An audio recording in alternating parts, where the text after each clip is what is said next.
I want to show you the chart of account structure in Dynamics 365 Business Central. We'll take a look at the chart of accounts, and then we'll look at the dimensions, which are used to further define the account number that you're going to use for posting and reporting. We'll take a look at the difference between a static account string and a dynamic account string. We'll also look at a purchase invoice example, some simple reporting in Business Central using the trial balance. Then we'll look at one Power BI example. First, let's take a look at the difference between a fixed account string and a dynamic account string.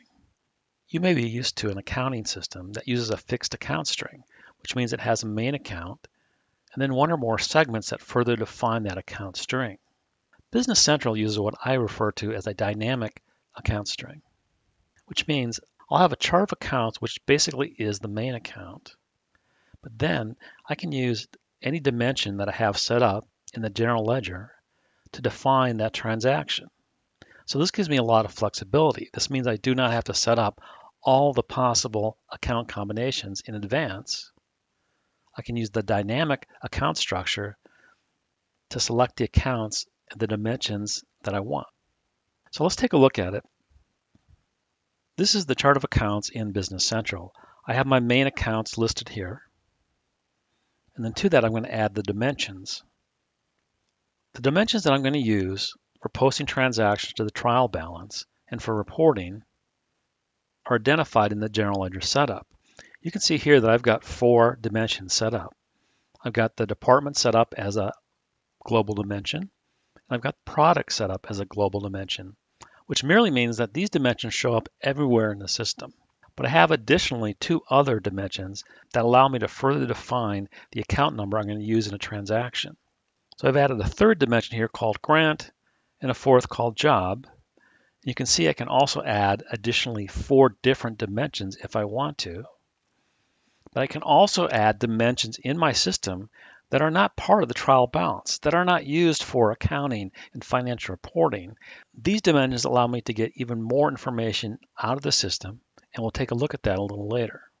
Right now, let's take a look at how the account number and the dimensions show up in a transaction. This is a purchase invoice. I have a purchase invoice to a specific vendor. I've got 2 lines on the invoice that show what the charges are for individual items. And you can see on this first row here, I've got the account number here from the chart of accounts. And then I've got 2 global dimensions here, admin for the department, and I've got a global dimension for the customer group. And I've added additional dimensions to further define this transaction for grant and for job. I don't have to use those, and I do not have to set this relationship up ahead of time. The trial balance spread by global dimensions is a standard report in Business Central, and it's an easy way to look at your trial balance, but also look at the dimension values. Let's take a look at it. Here are the report results for the trial balance spread by dimension. You can see here I've got a column for total and the dimension values for admin, production, and sales. These are the values for my department dimension. I scroll down here a little bit, I get a little more information that's broken out by dimensions. If there's no dimension value for department, it shows up in this first column under total. Let's take a look at a Power BI report that takes advantage of the dimensions to look at income statement information. Here I've got my Power BI report, and I can select the dimension that I want on the right-hand side here. I've got a dimension here that represents different locations. Right now I'm looking at all my locations. If I select a location here, the Power BI report will respond and change to that selection. And then I have the ability to report on other dimensions that are not necessarily part of my trial balance. I can see those here. I've got some more dimension codes up here.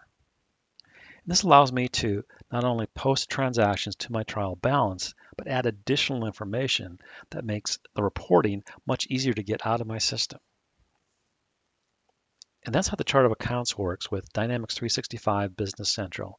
I take the chart of accounts, I add to that dimensions and values within those dimensions to further identify transactions when I post them, but also to really enhance the reporting coming out of the system.